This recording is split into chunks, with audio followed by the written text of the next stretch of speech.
Welcome to another episode of the League of the Genuine Conversations with me, Fred Muwema. Every Friday, we are together to discuss the issue of counterfeits, fakes, and genuine products.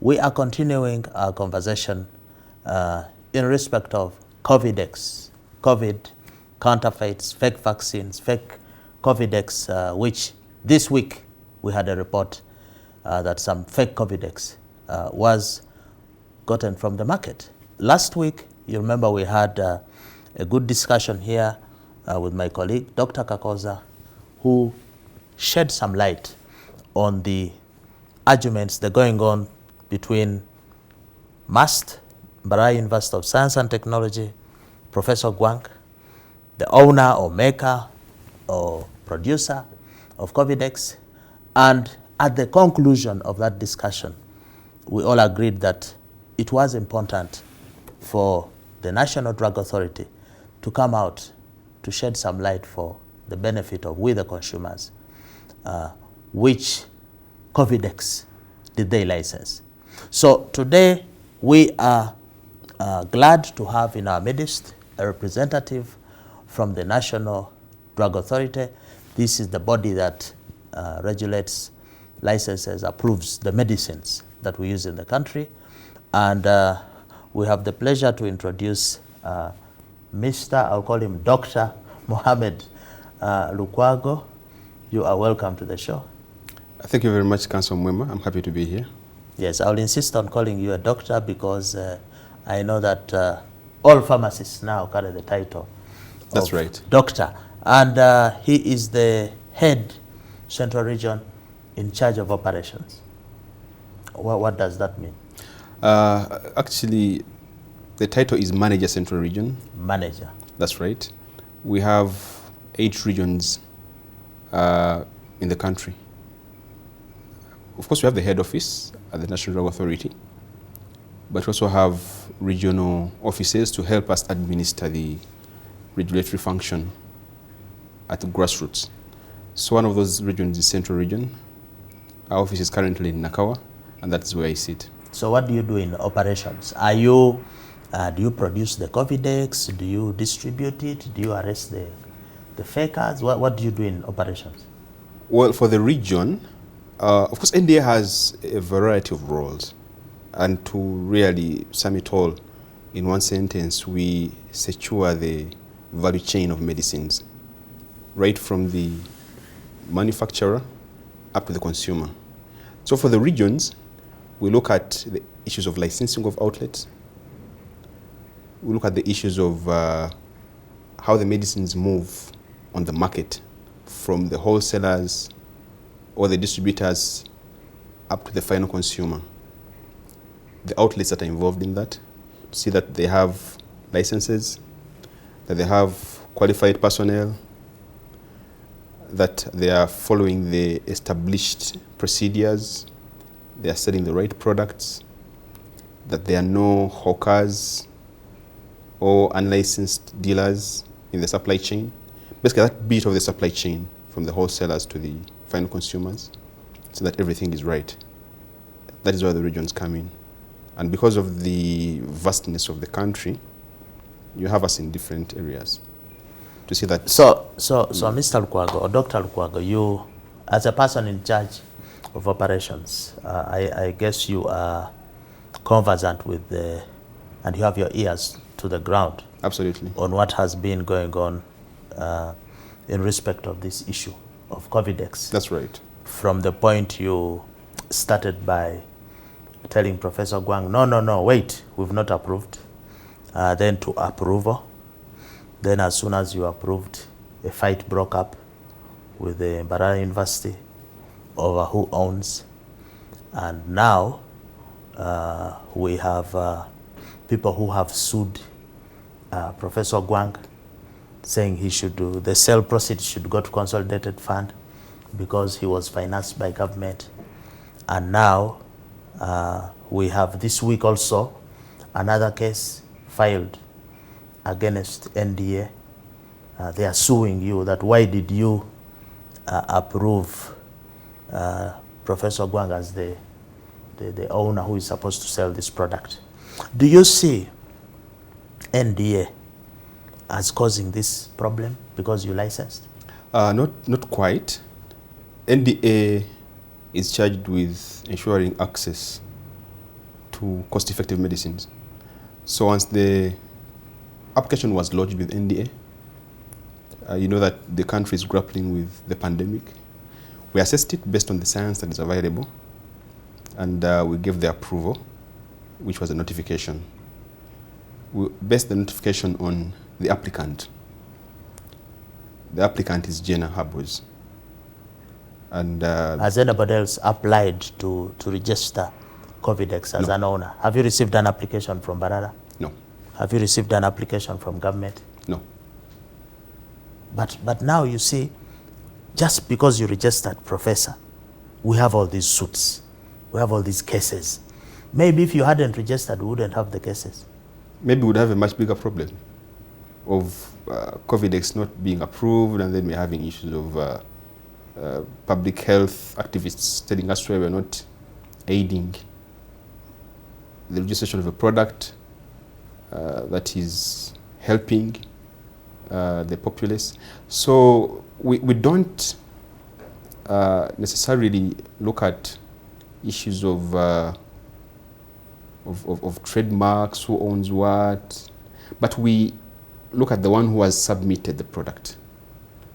Our law does not require us to tell them to give us their trademark registration, but we register the product, and the company that provides the product application is the one that we consider as the marketing authorization holder.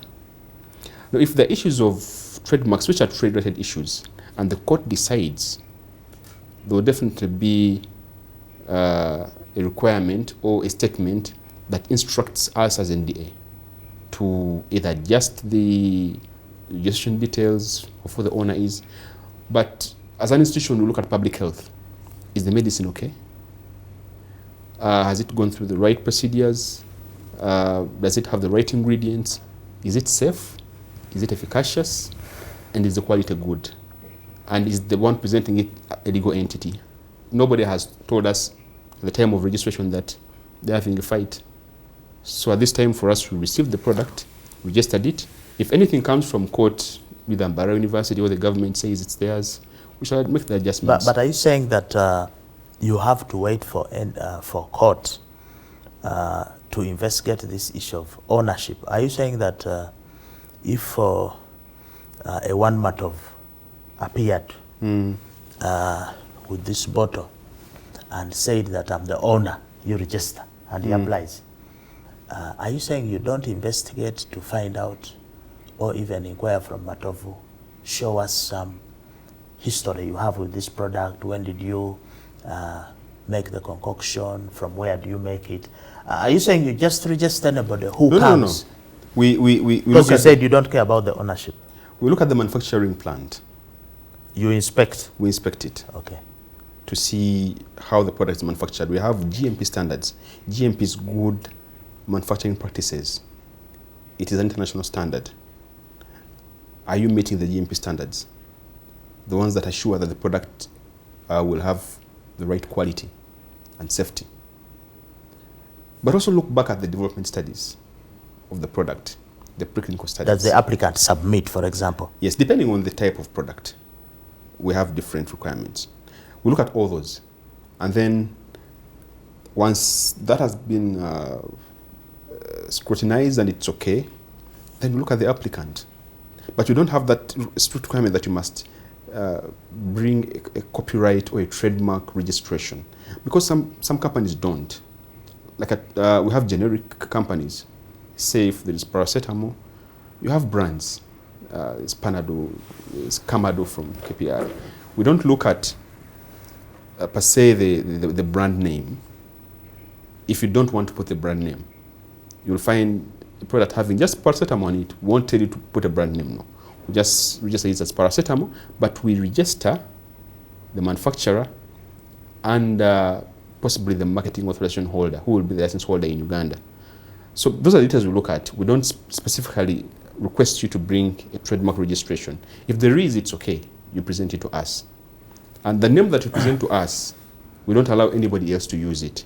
Except, like I said, if there is a court ruling that decides that this trademark belongs to someone else, then we shall request the applicant who brought this product to change and give us another but name Mr. Lukwago, that is not in dispute. you are mentioning court several times. Yes. And yet, under the law, you are independent and you have to discharge your mandate on your own.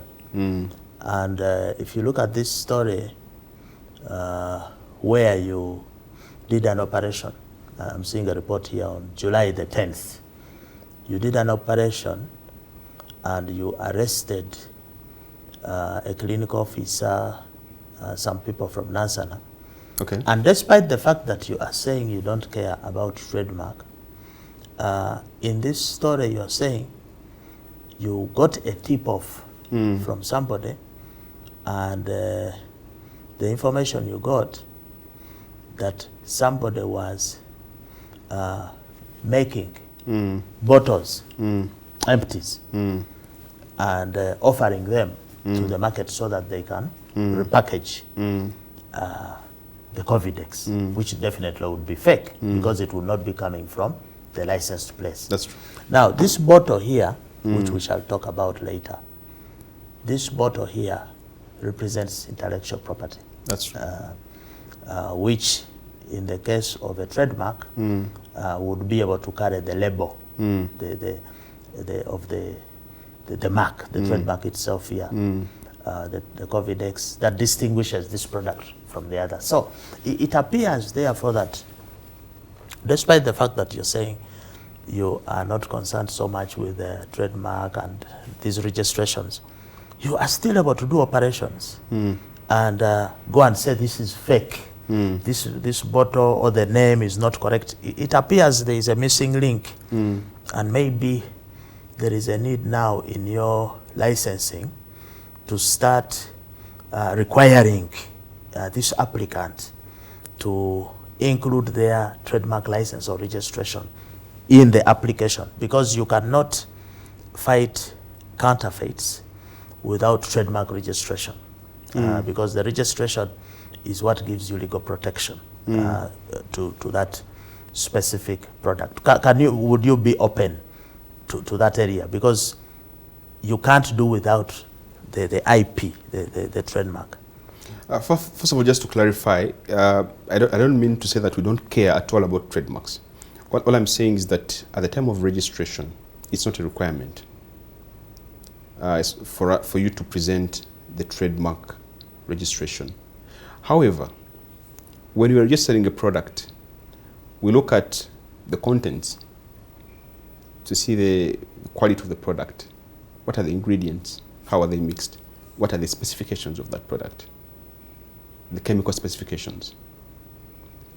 Then we look at the presentation as well, the packaging.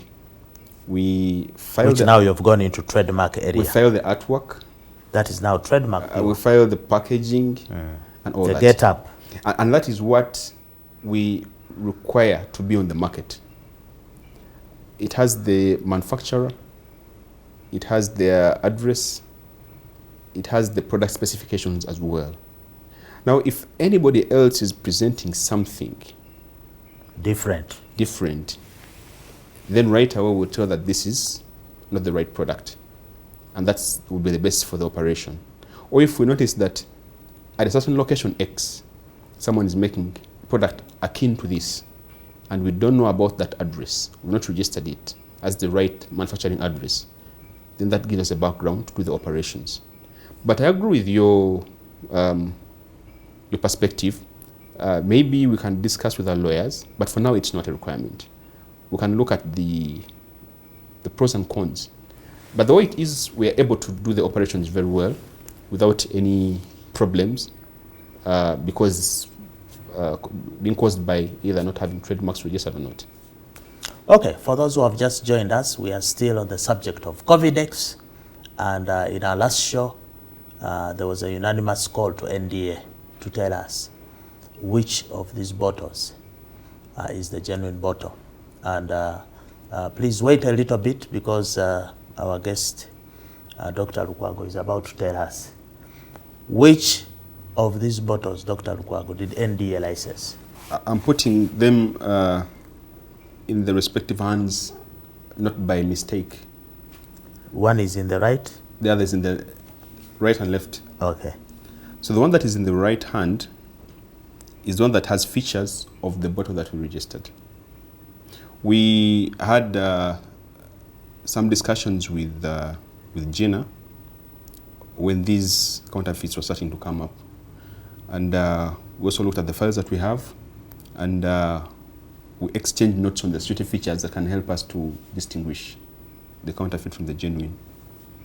If you look at this product, you see that the seal at the top doesn't, the bottle top, the cap doesn't get close to the seal. There is a bit of a space. And you can see the seal marks in the middle here, the ones that were broken.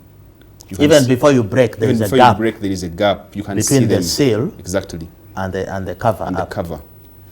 Yet for this one, you see that it's so close that you almost don't have any space. It's broken already, but you can see that before it was broken, there was no space. So the dark, this is even darker. This is darker, yes. And that is lighter. Yeah, lighter. But I heard Professor Gwang saying that either he has changed or is planning to change the bottles. Couldn't this be one of them he has changed? We have not received this amendment yet. We would receive the amendment if it changes. By amendment, you mean any change in the approval? Yes. You have so far approved only one? Yes. Whenever there's a change in the packaging, in anything about the product, they're supposed to file with us and inform us. He's also planning to put more security features, see that he tries to beat the counterfeiters.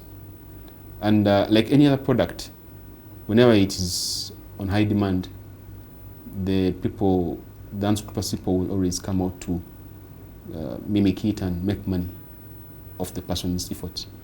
But as NDA and the brand owners, we are trying to work together to see that we keep informing the public and we keep bringing out all these fakes and showing them to the public. But Dr. Lukwago, why did you stop Professor Gwang from talking? Because if he was here as the owner of this product, we are hearing the valid verification from a third party.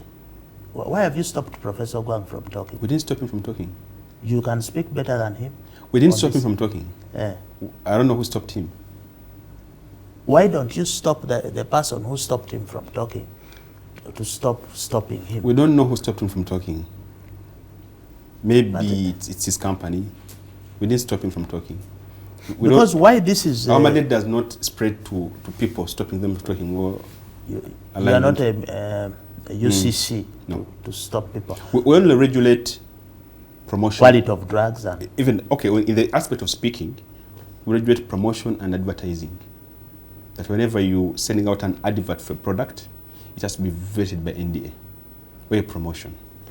Okay. Help us again understand. This we have got from the public. They are asking, what did you approve? Did you approve the bottle and its label, or you also approved the content? We approved the entire product, which is the contents and the packaging. Pharmaceutical products are not complete without packaging. And there are so many reasons why. Before a product is put out on the market, the manufacturer does compatibility studies. Is drug compatible with the packaging material? In other words, are the contents, what is stated to be the contents published on the packaging material, 20% this, 10% this? That's right. Does it correspond? But even compatibility in the chemical sense, because, for example, for water, the reason why they're using these bottles, there's some science behind. There are things that materials can't be used for bottled water for drinking. Even for drugs, some materials can react with the drug, or they can leach into the drug. So we approve the entire package. We look at the bottle or the packaging. Is it the right packaging for that product. And then when we are approving it, we look at the presentation as well as the contents. And the presentation, we get prototypes or samples and keep them. We even get artwork and pictures and file them within our systems from the different angles. So that at any time when there is a dispute on the market or there is some confusion, we always have a standard. Even when the manufacturer wants to change, they will still bring us the new materials, the new presentation, and we shall still file it and give the approval if it is found to be right. But now, you have approved this drug, and all of a sudden, chaos, opens up. Is this a common experience that you approve a drug and people start fighting? Do you have some experience as NDA with this kind of uprising against your licensing of a drug, or this is the first time? It's not common, but Covidex is unique in the sense that, first of all, we're in a pandemic, and everybody is trying to look for the quickest solution for the coronavirus. And we've just had a terrible wave of that is still there. It's still going on. So the demand for the product is very high. So when something came up, definitely people saw that there's an opportunity. I don't want to get into the issues of Mbara University and Dr. Guang and Jenna, but I know that they're trying to sort out some ownership matters. And it's because the product is selling. From the economic point, you can understand. So for us as NDA, we've done our job, the technical job, and we don't have any problems about it. If we receive any instructions from court about ownership or about, we shall obey. You see, court is the arbiter in all matters. But for us, according to our standards, we have met all the standards. We've not skipped any standard in approval of this product. So you are telling the public, you have done an identification there. You are telling the public that this product as licensed, as approved by you, is a product that will support the treatment of COVID, and people should continue using it. Because now, some people are having challenges and fears that this is something in a lot of dispute. We are not sure who owns this. Then we also hear there is counterfeiting of it. Then next we hear that NDA has, there's another drug in the north, in northern Uganda. Is it Covidex? Covidex. You know Covidex. Now Covidex must be a response to the confusion which was created by your approval. I don't think so. You call it Covidex? Covidex. Covidex. So is it a cousin of this one, a friend of Covidex? I wouldn't say so. But you have approved it also? No, we haven't. We haven't. And we sent out a public notice for them not to distribute it or bring it on the market before we give the approval. Because all drugs should come to the market after they have been approved. So away from Covidex, which you have now cleared, you have told us clearly that this is the right product, until Professor Guang or whoever is hunting him down comes and says otherwise. This one, problem. But I must say also that it's not enough for us to say this is the right product. As at the time of approval, even the now, specification. Yes, even now. In case more information comes up, you will tell us. We must still tell the public that they must go to only licensed outlets. Because counterfeits or falsified products are peddled by people who either are having parallel distribution channels or that try to infiltrate the authorized supply chain. Don't buy it from hawkers. Don't buy it from unlicensed outlets. Go to only licensed outlets. And for the licensed outlets there, buy only from authorized dealers. Because there is a tendency of people wanting to make quick bucks when there is a problem or when there is an opportunity.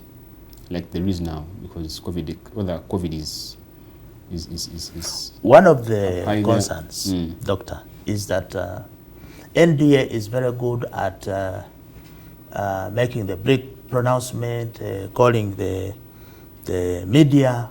We've caught them. We have, and then they display the fake. Maybe they have arrested a few people, and that's the end of the story. You are just doing show. You actually don't follow through and get the culprits apprehended and even get the fake product off the market. What do you say to that? Well, just that we don't do everything in the press, but we do a lot even before we come to the media to present our results. And after the press conferences, which are basically aimed at public sensitization, we also do a lot more. We go ahead and prosecute. Sometimes it's challenging because the laws are not very, very good. They have either small sentences. Yeah, how many have you put in for a week? For example, this story here, your head of regions, Mr. James William Tamale, I think is your boss or your colleague. Yes, he is. He says we have got them. And so how many have you locked up even for 2 days? No, they're still there. At least the ones that were caught. I'm yet to get the latest update, but they were taken to police and they were handed in there. And of course, the other normal processes go on. Challenges sometimes because of delays of investigations. People get bail, police bond rather, but we follow through with the court cases. Except still, they are very lengthy, and there's a lot of gymnastics in court. And so why don't you train for those gymnastics and make sure you get the fake out? Because we try our best, but once we get the cases and hand them over to the DPP, we can only support. But here you have referred to the police, that you hand over to police. This report quotes Mr. Charles Twine, the Criminal Investigations Department spokesman. He says that the NDA has a unit that can prosecute the offenders. He says the NDA has a whole system of capable officers like you who carry out the prosecutions and investigations of all offenses provided under the NDA Act. The police just provides detention facilities. Well, we have lawyers. We have a legal department. How many lawyers do you have? Let me see. About 5. For Kampala region or for the country? For the country. What can 5 lawyers do for the country? But by nature of our cases, most of it is done by the DPP. We only support. Our lawyers support the DPP's office, but most of them are handled by the DPP. And how many inspectors do you have? Inspectors are very many. We have over 50 inspectors. 15? 50. Over 50. These inspectors are for the whole country? In the different regions, so as well as at the head office. So these are the people who will check the airport to see the medicines coming in through the briefcase? Yeah. They are the same people who will be at the borders? There are different departments. There's a section only for imports and exports. Those guys will be there. They are at Entebbe. We have another in Nakawa. We have another in Busia and Malaba. Those ones are there. Then we have those in the regions. Then we have inspectors at the head office as well who do a lot of other work before the products come to the market. We have the GMP inspectors who inspect facilities to see that they meet the requirements.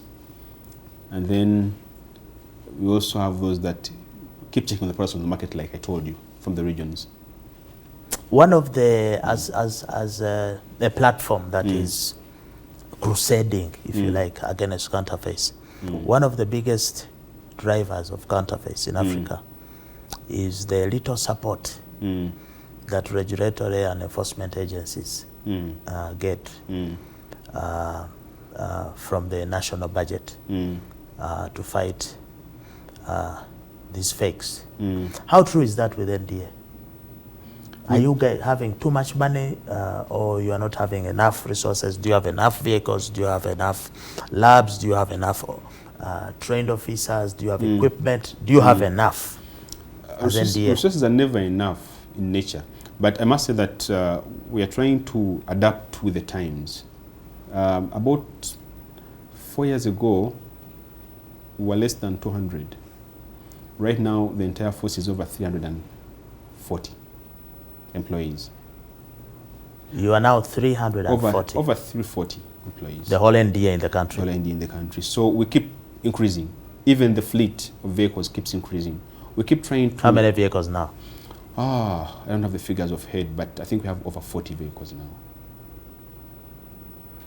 And we keep increasing to see that we meet the demands.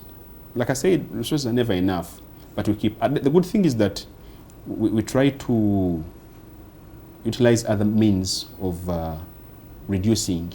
You see, for counterfeits, like I would tell you, we have... Our approach is three-pronged. We have the prevention aspect. Then we have the detection aspect. I think the last one is the mitigation or the countering, where it has happened. We do a lot of prevention so that we don't get to the point. How do you do the prevention? The prevention is through licensing of outlets. For them to have licenses and qualified people. There's some countries, or there's some parts of other countries where you won't find this level of sanity. If you got some of, I won't mention names, but medicines are sold in markets. Like bananas, vegetables. Absolutely. I've been to West Africa, I've seen some countries. So by licensing pharmacies and drug shops, that's the first step for you to have a good system in place. If the people are qualified and they have licenses, you have a point to follow if there is a problem, or you know that the supply chain has some level of sanity in it. And then we ensure that we make the process as easy as possible. Of course, not throwing away the standards. For you to register a product and have it on the market, and even to import. If you have the normal supply chain predictable and not having difficult systems to prevent trade, then products can be available, and then the need for you to bring counterfeits reduces by ensuring that business processes are facilitated as much as possible. Then we also ensure that the manufacturers that bring in the products have been certified. We visit them, we inspect them, and then we ensure that their standards are good. So the other component, which would be substandard drugs, don't come in because they also almost affect the health the same way. Then we have a very rigorous department that reviews applications before their products are on the market.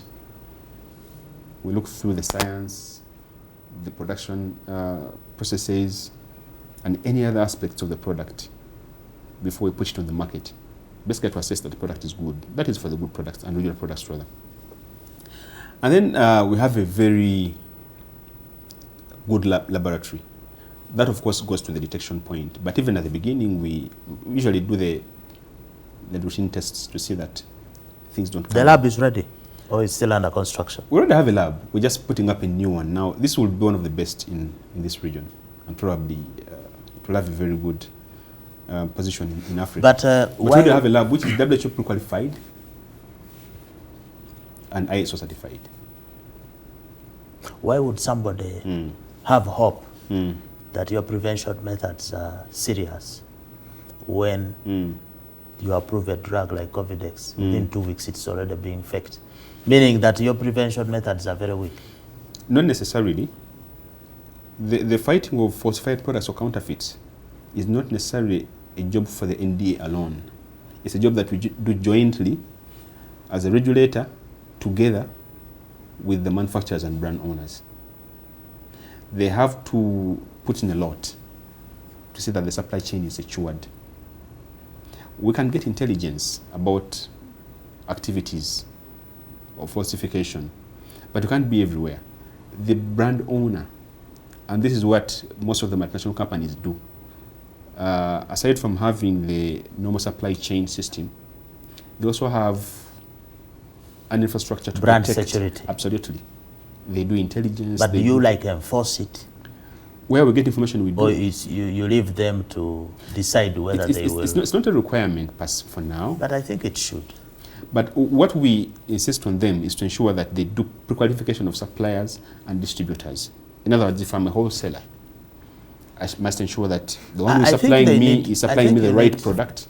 And when I'm supplying to the right person. I think you need to enforce, because many times you go and say we have found this falsified drug, and it has a brand owner.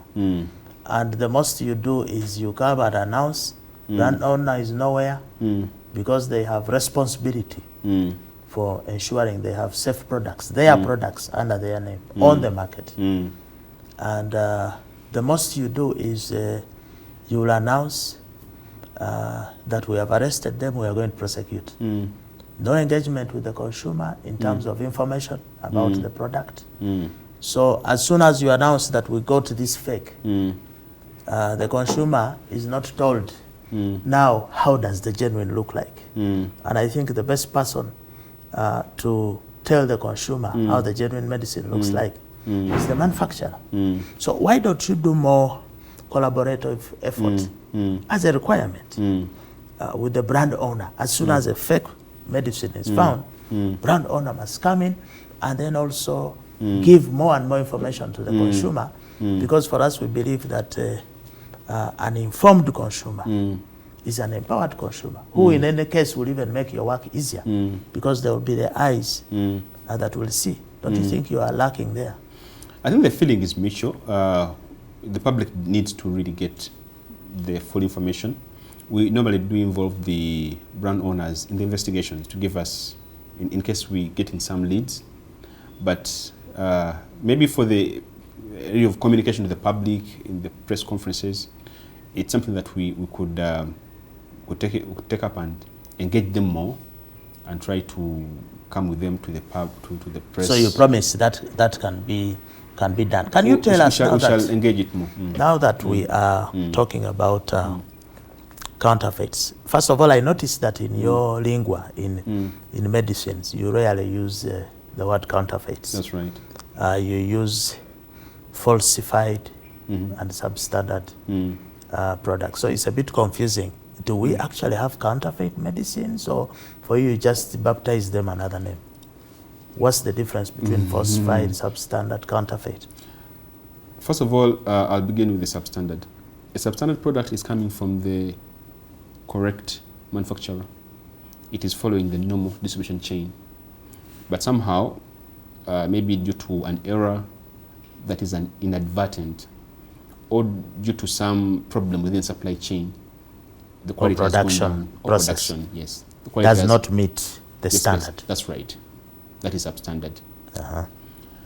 And then the falsified product is one where it has been done intentionally to change either the contents or the packaging or labeling to disguise the source or the actual contents.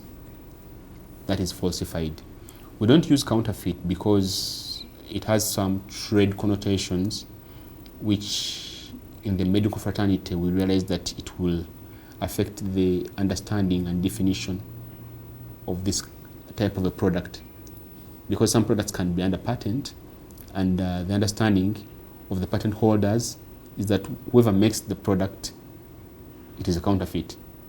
Yet there are without the authorization of the patent holder. You see that there are TRIPS flexibilities for the list. And yet we have generics, absolutely, which are not patented, but absolutely they are authorized to be absolutely manufactured. But still, so therefore you still have, for your purposes, we can say falsified.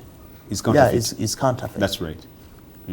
And how big is this problem on the Ugandan market or in the region?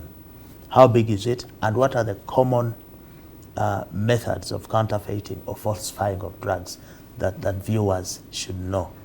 And how big is the problem? Is it a minor problem? Is it a big problem? How big it is, we have not done scientific rigorous researches to determine the scale of the problem.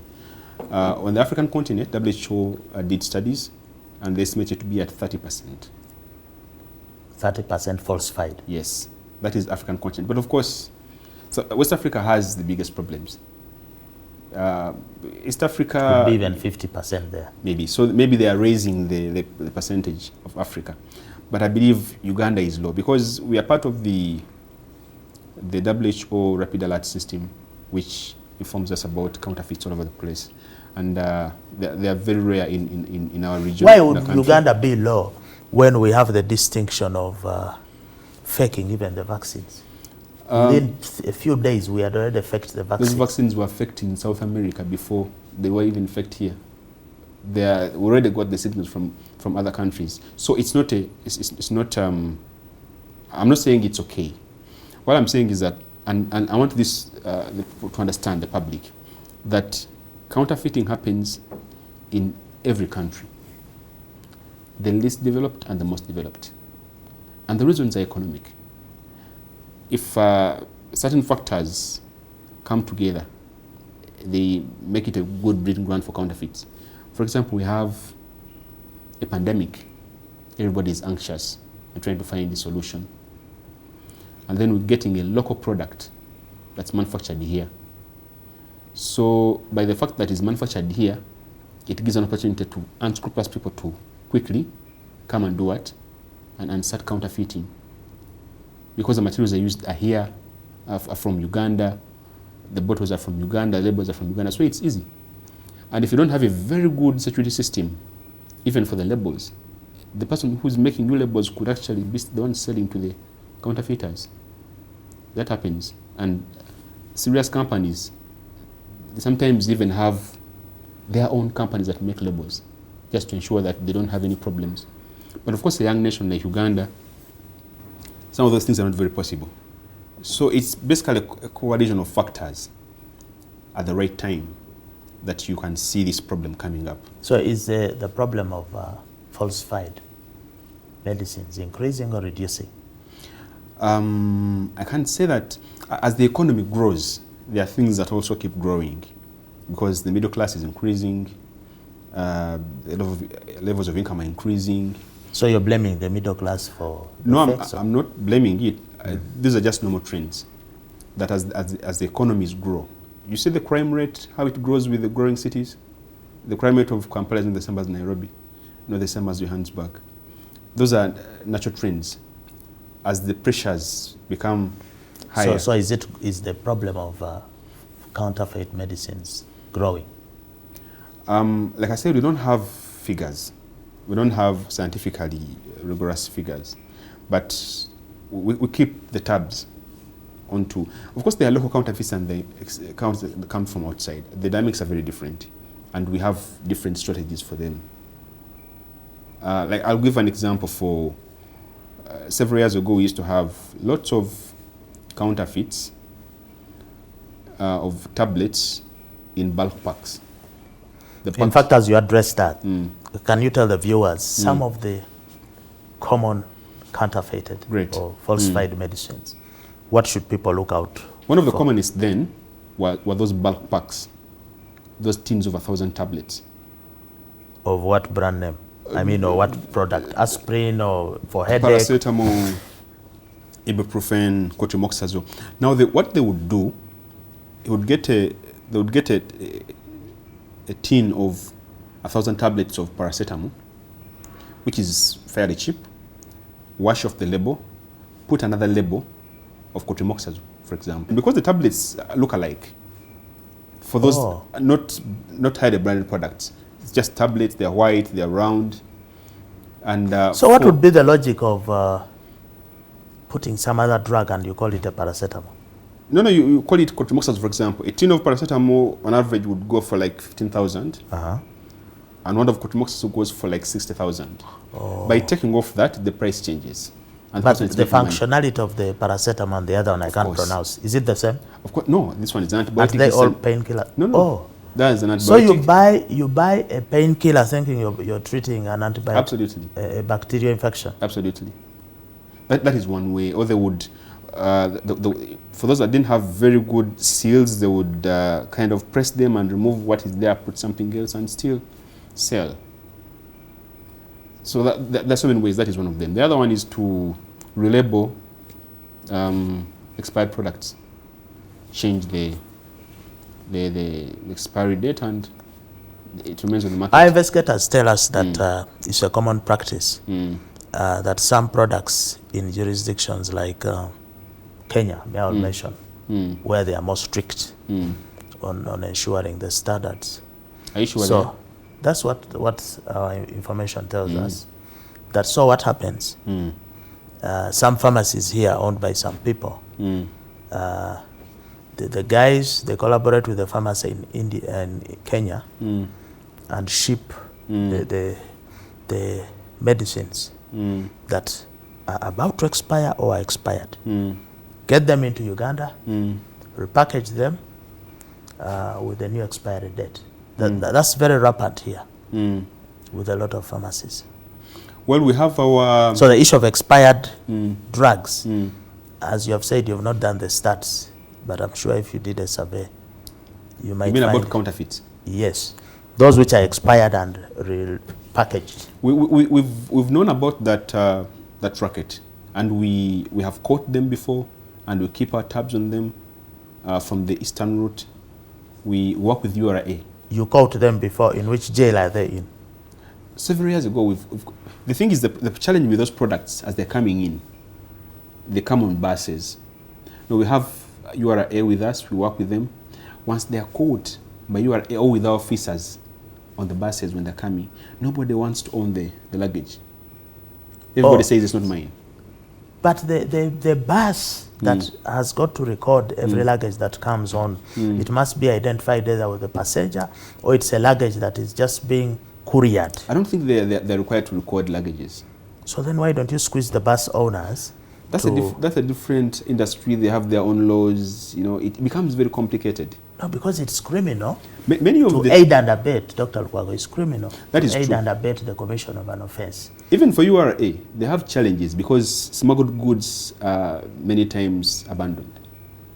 Nobody wants to. Then why don't you hold the vessel that was carrying this smuggled good, this prohibited product? Because you'll agree with me that counterfeit or falsified medicines have the potential to be more dangerous than a terrorist attack. That is true. Because fake antimalarials kill 500,000 African children every year. Fake tuberculosis medicine. Now we don't even know for Covidex how many are dying because of the fake vaccines or fake drugs. So it is a life-threatening situation we are dealing with. Why is it handled lightly? Why isn't it taken as seriously as terrorism, the murders, and yet a lot of life is lost? Maybe it's because of the laws that we have. Because even within our National Drug Person Authority Act, we do not have a specific section that talks about counterfeits or falsified drugs. No, but it talks of falsified drugs. It talks about impure drugs. Yes, adulterated, because that is all counterfeit. If today in the Covidex somebody put lemon instead of that proper thing which Professor Guang put, charge them. And for me, the argument that... We do charge them, but the challenge is that the sentences are not as strict.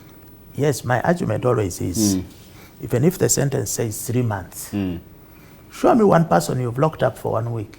No, we have... Or 2 weeks. You don't? We have a person that was locked up for over 3 years.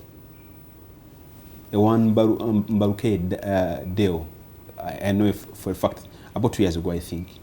We took the matter to court. But you can see you even struggled to find an example of somebody who was locked up. I attended and yet so many of them are faking every day. I attended a conference in South Africa on counterfeits. And countries were asked to share. African countries were asked to share the experience on prosecutions and success. You could hardly find. And even for international conferences, it's the same story. Because the networks are so intricate that even the people that you actually prosecute, it's difficult for them to be the real players. Why don't you also say that because of corruption, let's face it, Those the counterfeiters are powerful. They have money. From my experience, it's not corruption. My experience is that they are so intricate in the way they do business. We caught some drugs on buses, but even the people that you catch sometimes don't even know what they're taking, and they're just pawns in the game. They're so smart that even when they're playing their game, they know how to beat the system, and you don't get them. They use border sometimes as delivery agents, and they're not anywhere in the picture. By the time you actually get to them, it's very, very difficult. Dr. Lukwago, people tuned in today to receive some message of hope that they are going to be safe, you know, that there's somebody, a guardian, looking after the medicines they take. But now you are telling us that, look, these guys are so smart, and this is not a war we can win. Do you have some message of hope on this fight against? No, it's a war we can win, definitely. How can we win? Like I said before, buy from licensed pharmacies. Because the counterfeiters most times have their parallel chains of distribution. And for the licensed outlets, buy from licensed wholesalers or distributors. Because if you don't have a good protection of the supply chain, someone will smuggle the product in. Now, once we begin from there, we can easily sort of the chaff. Can you tell the consumers what the dangers of taking falsified medicines are? Because some people think it's a fake Panadol, but somehow it works and I healed. Are there any dangers of consuming falsified, counterfeit medicines? The dangers are grave. You could die. You could die. Like some very high, prominent international delegate, I think that was in Nigeria, who was attending a conference, an international conference, and somehow he had a heart attack, and that took him for emergency open heart surgery. They were injecting a drug, I think called epinephrine. They're supposed to help out with the systems, and the person was not responding. The doctor gave another shot and another and another. And it was fake. And the patient died, and the doctor said, no, there must be a problem. To investigate, it was water. So that's how bad it can be. And you don't know when you'll get a problem and have to receive such a product. So let us protect the supply chain together. The regulator is there as NDA. We're doing our job as best we can. But we need everybody on board.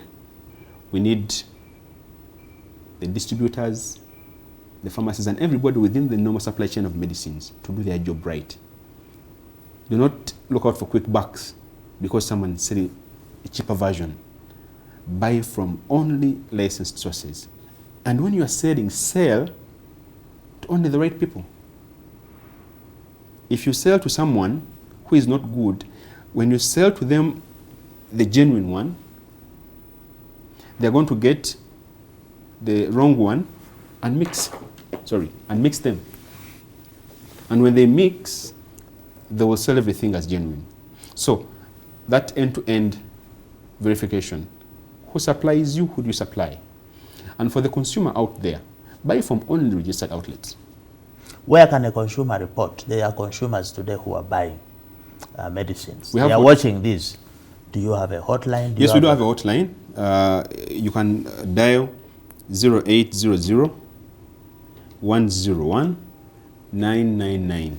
It's our hotline. Can you repeat? Maybe we have it on the screen. 0800 101 999. That's our hotline. What do you advise somebody who has come into contact with falsified medicine? What is it that they must capture? Should they have a receipt? Should they have a picture of the medicine? Should they, if they suspect it's fake, they don't first swallow because then the effect is already there. What are those key things they need to have as they are reporting? As much detail as possible. Samples are good if you can get the samples. If you can't get the samples, the pictures are good. Information about where you're buying it from, or the person who is selling it to you, or who is peddling it. Sometimes they're hawkers, but sometimes they're. I'm seeing lots of messages now on social media. If you know the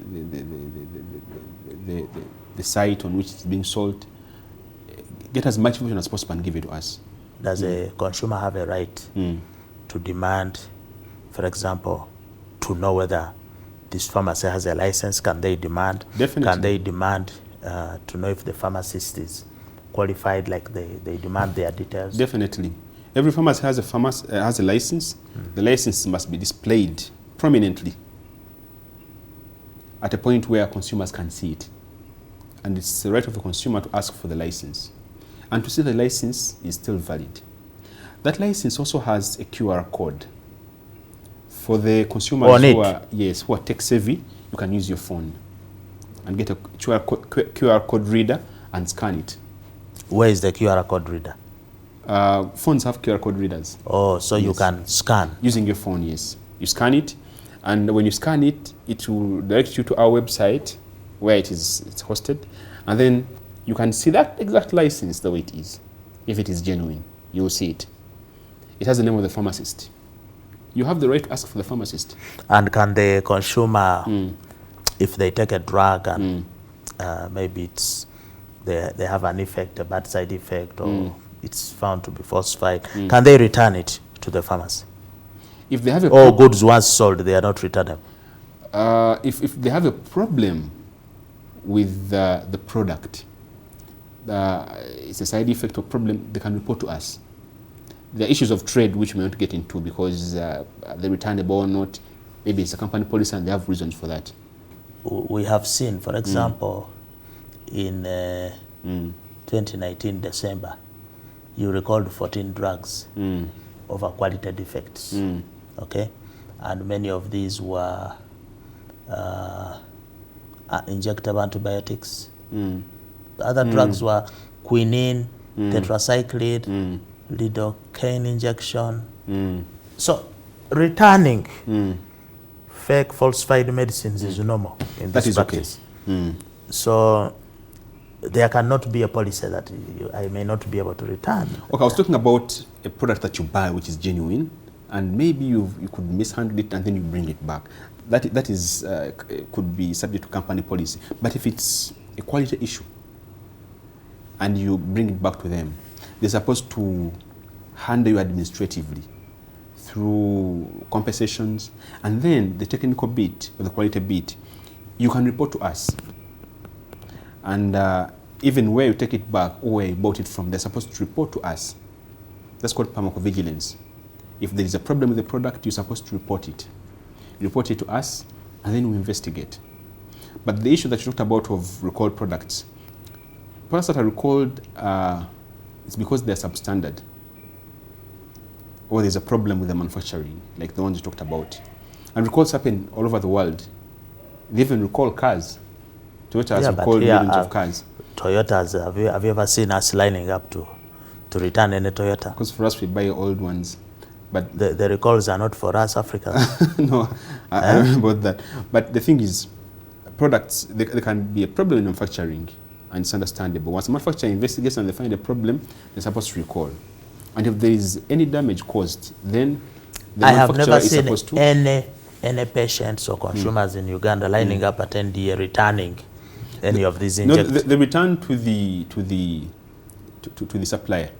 In a medicine supply chain, or the hospital, where they... You know the pipeline they're building for us, the oil pipeline, it's supposed to pump back and forth.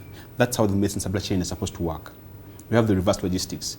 If there's a recall and you supplied me, and you got the product from your manufacturer, and you supplied X, X brings back to me, I bring back to you, and you take it back to the manufacturer. But you actually, when they are at the different levels, they're supposed to be Dr. Lukwago, are there really, I've not seen any serious communication from NDA telling people to return fake Panadol or whatever. I don't know that you do this. You do one small press briefing and that's it. They've been there. There's a time when we asked the public to return condoms. When there's a problem with condoms, it was a press release in the papers. One like this? It depends. Recalls have 3 classes. There is Class A recall, Class B recall, and Class C recall, or Class 1, 2, and 3. Class A01 is the highest level. And then that is done up at the consumer level, depending on the risk that is involved. Now for Class 1, NDA must communicate, and we do. For Class 2, it is the distributor that communicates with the manufacturer, and it goes up to the retail level. And for class 3 or class C, it stops at wholesale level, and for different reasons, because of the risk. So we only come out for class A. Well, Dr. Lukwago, I can see you still have a lot inside you to share with us. I would like to thank you so much for making the time on behalf of the National Drug Authority, which I believe you have ably represented and enlightened our viewers and even myself about what it is you are doing. I thank you for clarifying on the issue of Covidex.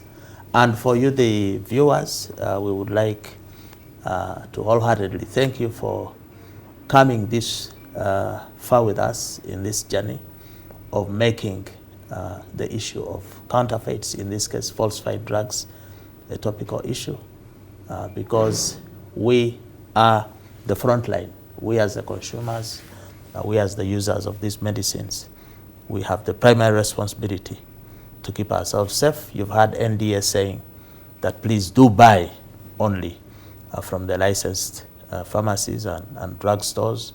Don't go to shady places. Don't get medicines in a briefcase of a plane and buy. You'll not be secure with your health and with your life. We are happy to report that our viewership has been growing, a lot of engagement, a lot of comments. That means that this is something that you are appreciating, and for those who are just joining us now, this is the only show on the planet where we talk about counterfeits and fake products. This concerns each and every one of us. I would like to end here until the next episode. As usual, we shall leave you by saying, don't be fake, buy, sell genuine products only.